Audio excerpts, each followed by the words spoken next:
Everyone's panicking because the Black Friday crash is happening. A lot of people telling you guys about the crash, but nobody telling you how to make coins in the crash. So in this video, we're going to go over all the ways you can still keep making coins even though the market is dropping. Let's get into it. If you're struggling to make coins on this game, check out foottrading.co.uk. We guarantee you'll make millions of coins with the buying and selling prices for every single card on this game, as well as handwritten guides by us to take you through the week. You'll also get to enter the monthly tournament, meet new people and play for cash prizes. It supports our content, you will make millions of coins, and it will mean you'll never need to spend a single point on this game. So check out Foot Trading, but for now, let's get into the video. Alright guys, welcome to the video. I'm Fuzzball40. If you're new around here, make sure you subscribe and turn on your notifications. I guarantee you I will help you make millions this year. It's easy to do if you know what you're doing. If you can click the like button and comment, I do comment back to every single person. As always as well, live on Twitch directly after this video. And if you want to make millions, Foot Trading is the place to go. It supports the content and you meet people while making tons of coins. But I'm seeing traders all over Twitter, YouTube, Twitch, just constantly talking about this Black Friday crash and how the market's going to drop off. And that is true, the market is going to drop off. However, that doesn't mean you can't make coins. All I'm seeing is sell this card if you've got this card, sell that card if you've got that card. Fine, cool. Good idea is to stop people losing coins. But how do you guys make coins? And the way you do that is you go day by day. Each day you should pick up cards and trade with them. And you're not looking to hold them for too long, because obviously by next day, cards starts to drop in value. But there are different points of the market where it's low, where it's high, and so in this video we're going to go over all the things you can look at depending on the day. Now I'm going to keep this really short and sweet. Silvers, buy them at 300 coins and below for major leagues. Yet again yesterday, we got Theme Team Pursuit, which actually was some minor leagues.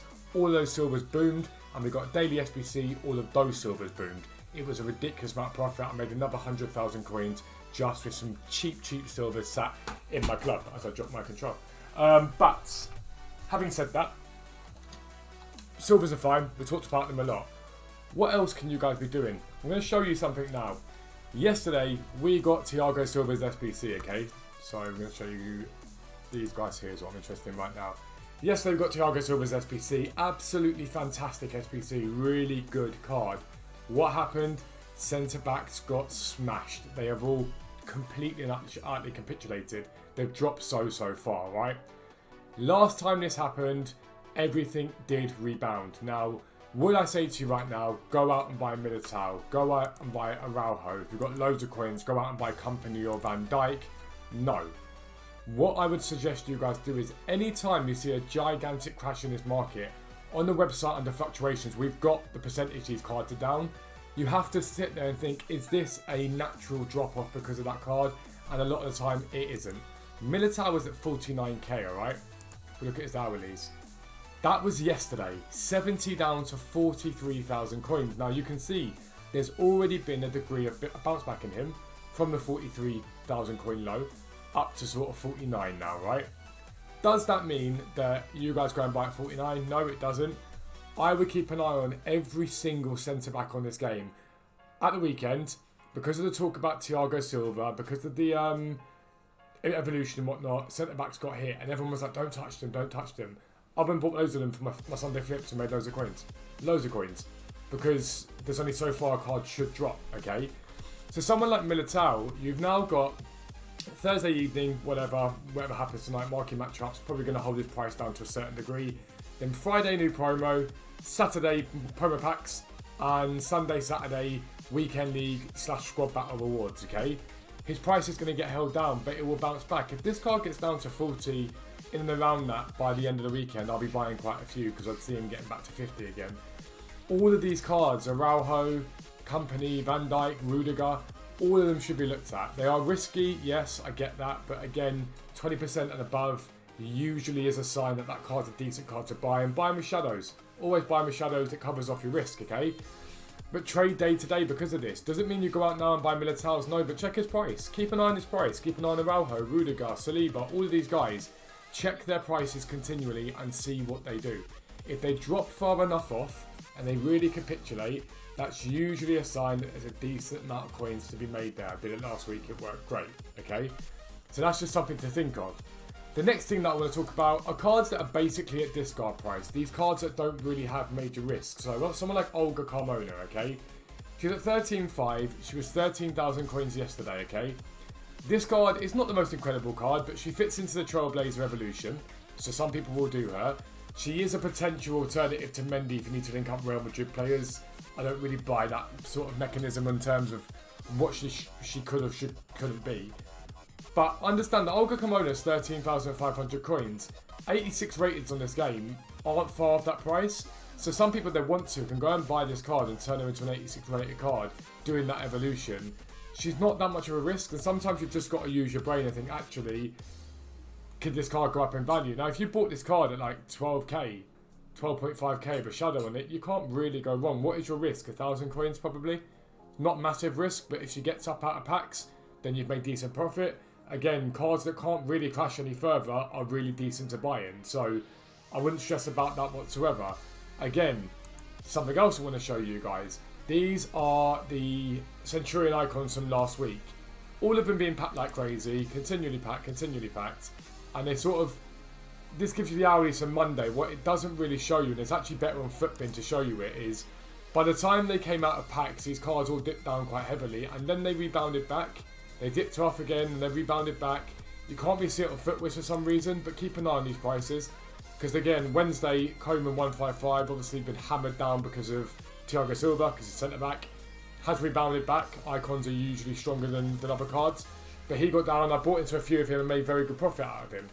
If there is Centurion icons, Gattuso, for example, is one that I could show you. If you look at Centurion, Gattuso's base, basically, he was 107k. And then the Centurions happened and he dipped off. Gattuso's upgraded card was basically the price of his non-upgraded card when he was in packs. And he got down low. Now, it's obvious that the card's not going to stay that low, because why would he be cheaper than Gattuso already would when he's now got an upgrade? So there's loads of cards that you guys can look at, Centurion icons, that are going to do a similar thing this week, I think, from the new team. Admittedly, a lot of them are a lot more risk. They're much more expensive cards. Someone like Zanetti, for example, it's a lot more risk. Again, we look at Zanetti, 275 at the moment. He's just basically steadily come down and kept going down. Now release again, you can see, just steadily down, continually down. But again, if we look at his 89 rated card, 214 now.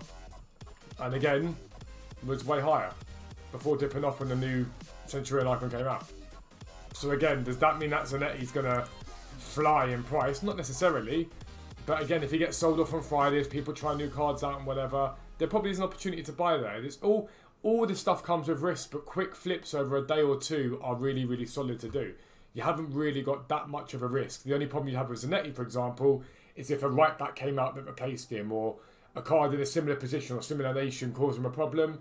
That's something to think about realistically, but I just don't think there's going to be that much of a drama, that much of a problem when it comes down to these cards. Another thing we're seeing is the triple threats being leaked sort of gradually on Twitter, right? So you've got Sheriff, people like that you can basically go and check out on Twitter, and they'll provide leaks. Now, from what we're told, triple threat is going to be 3 players in the same league that have the same nation and links and whatnot. That seems to be the general consensus of what triple threat's going to be. So let's say, for example, I don't know, Hakimi does get leaked as a card for triple threat.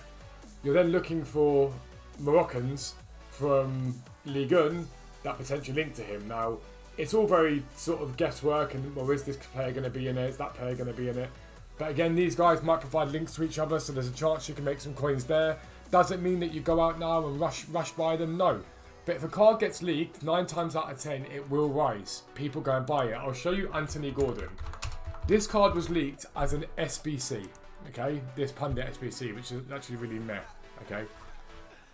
He was an SBC, and for some stupid reason, people went and bought his card.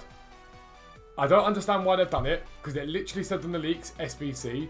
People went and bought the card, and he spiked for a really gradual period of time before dipping off again, okay?